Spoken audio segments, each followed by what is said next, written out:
বন্ধুরা কি কি দুপুরে রান্না করেছি আজ তোমাদের দাদা ভাই সকালবেলা খাবার নিয়ে যায়নি, ঠিক আছে। সকালেই রান্না করেছিলাম, আমার কিছু কাজ ছিল বাড়ির। তো এখানে আজ প্রেসার কুকারে ভাতটা ভেতরেই রেখেছে, এই কারণে কালকে বললাম না খুব পিঁপড়ে হয়ে গিয়েছিলো ভাতে, জানো আর বলো না, কালকে ভাত খেতে খুব মুশকিল হয়েছিল, এত ভাতে পিঁপড়ে হয়ে গিয়েছিলো। এখানে ভাত রেখেছি।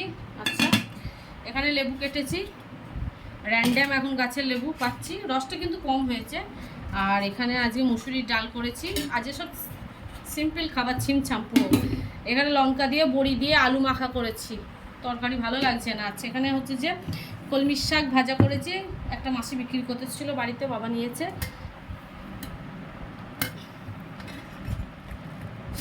এখানে পাঁপড় ভাজা করেছি। বাবা অনেক রান্না করেছি, অল্প স্বল্প রান্না করেছি, সিম্পল।